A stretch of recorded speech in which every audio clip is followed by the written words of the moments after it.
तो hello friends, कैसे हैं आप सब। उम्मीद करते हैं कि आप सब बहुत अच्छे होंगे। तो फ्रेंड्स, हमारे यूट्यूब चैनल में आप सभी का स्वागत है। तो फ्रेंड्स, आज मैं लेके एक और वीडियो के साथ आ गई हूँ। तो आज की वीडियो है खाने से संबंधित। तो आज मैं बनाने जा रही हूँ आंवले की चटनी, जो कि बहुत ही फायदेमंद होती है। और खट्टी मीठी चटनी बनाएंगे हम गुड़ की। और चलते हैं फिर बनाना स्टार्ट करते हैं। और आप लोग को अगर पसंद आए ये वीडियो तो आप लोग भी जरूर बनाइएगा अपने घर में और शेयर भी करना। तो चलते हैं स्टार्ट करते हैं। तो मैंने आंवले को यहाँ पर धो के साफ करके ले लिया है। ये देखिए, ये थोड़े से जो आपको थोड़े गंदे कलर दिख रहे हैं, इनका कलर ही ऐसे है, काला काला सा, अजीब सा, पीला सा। और ये है 250 ग्राम। तो चलते हैं बनाना स्टार्ट करते हैं।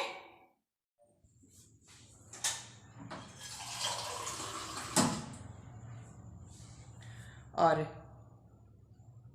मैं डालूंगी आधा ग्लास पानी। पानी ज्यादा नहीं डालना क्योंकि यही पानी हम बाद में यूज करेंगे।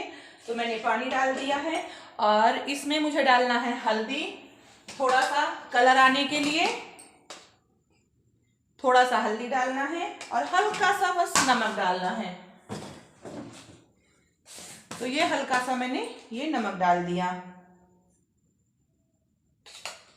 और इसको हमें ढक के 2-3 सीटी तक आने तक पका लेना है कि कली इसकी प्रॉपर पूरी निकल जाए। तो मैंने ढक्कन बंद कर दिया और इसको 3 सीटी पका लेंगे कि कली इसकी प्रॉपर निकल जाए। तो ये जो चटनी है ये फ्रेंड्स बहुत ही अच्छी होती है और गुड़ के साथ तो ज़्यादा ही अच्छी हो जाती है। और आंखों के लिए, बालों के लिए, शरीर के लिए बहुत ही फायदेमंद है। तो आज मैं बनाने जा रही हूँ लाल चटनी गुड़ वाली। और फिर बनाएंगे खट्टी चटनी। और इसमें मैंने सेंधा नमक डाला है, जो भी डाला है। तो सेंधा नमक डाला है तो इसको हम व्रत में भी खा सकते हैं। तो देखिए फ्रेंड्स, हमारे आंवला बिल्कुल इस तरीके से उबल चुके हैं। अब हम इनकी कलियां निकाल लेते हैं। तो यहाँ पे मैंने गैस पे बर्तन रख दिया है अब बनाने के लिए। और अब मैं इसमें डालती हूँ 1 चम्मच तेल। बहुत ही थोड़ा तेल डालना है। इसको गर्म होने देते हैं। तो फ्रेंड्स, अब मेरा तेल गर्म हो चुका है। अब मैं इसमें सबसे पहले डालूंगी हींग, फिर सौंफ, कलौंजी, कराई जिसे बोलते हैं। और इसको बहुत लोग काला तिल भी बोलते हैं। तो चलते हैं बनाना स्टार्ट करते हैं। तो सबसे पहले मैंने इसमें डाल दी हींग। अब मैं इसमें डाल रही हूँ सौंफ, कलौंजी और थोड़ा सा इसे हमें चटकने देते हैं, खुशबू आने तक धीमी धीमी आंच में पकने देते हैं। तो मेरे ये सौंफ, करायल एकदम अच्छे से पक गए हैं, पूरे घर में खुशबू हो गई है। अब इसमें हम डाल देते हैं ये उबले हुए आंवला।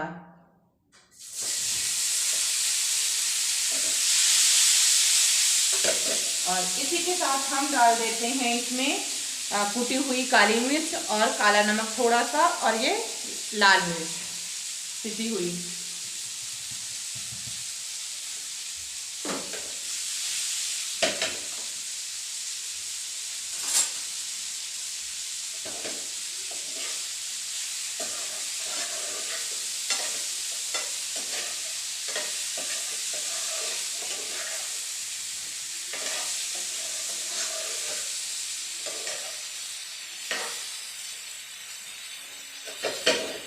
तो अभी हमें इसको थोड़ा सा धीमी आंच में हल्का सा भूनना है। तो फ्रेंड्स, ये अच्छे से भून चुका है। अब हमें इसमें थोड़ा सा डालना है गरम मसाला। गरम मसाला हमने डाल दिया है, इसको हम मिला देते हैं।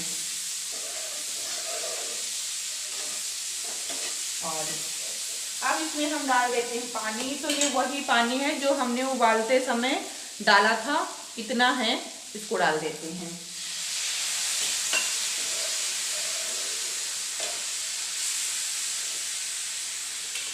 और इसमें डाल देते हैं हम चीनी, गुड़। तो जितना गुड़ है इतना ही हम चीनी डालेंगे, क्योंकि जो आंवला होता है वो थोड़ा सा कसेला होता है। तो हमें आंवले से ज़्यादा मीठे की मात्रा डालनी चाहिए।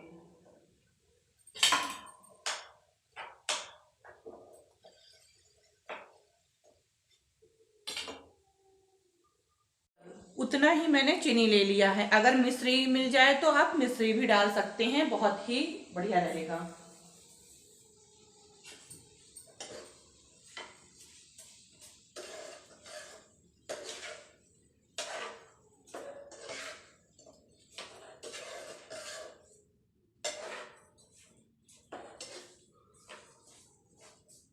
ये मैंने डाल दिया है। अब इसे हम धीमी आंच में गुड़ और चीनी को गलने देते हैं।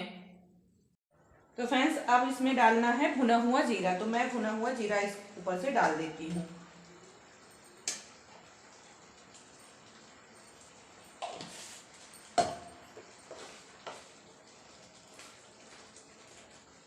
तो ये लीजिए, हमारी चटनी बन के रेडी है। तो अभी हम आपको दिखाते हैं दूसरे बर्तन में निकाल के। तो ये देखिए फ्रेंड्स, चटनी बन गई है। अब इसको हम रख देते हैं ठंडी होने के लिए, फिर उसके बाद आपको दिखाते हैं। तो ये देखिए फ्रेंड्स, मेरी पूरी बन चुकी है और मैंने इसको खाली कर दिया है और कुछ इस प्रकार दिख रही है। तो ये चटनी बड़े से लेके बच्चे भी मांग मांग के यूं खाएंगे, क्योंकि ये बहुत अच्छी चटनी है और कहीं भी खट्टी नहीं लगेगी। तो आप लोग भी अपने घर में ये ट्राई कर सकते हैं। और अगर ये वीडियो पसंद आए तो वीडियो को लाइक करना, चैनल को सब्सक्राइब करना। मिलते हैं एक और वीडियो के साथ, तब तक के लिए फ्रेंड्स बाय बाय। और मैं अधिकतर ये चटनी बनाती हूँ तो इसलिए मैंने इसको आपके साथ शेयर किया। तो बाय बाय फ्रेंड्स।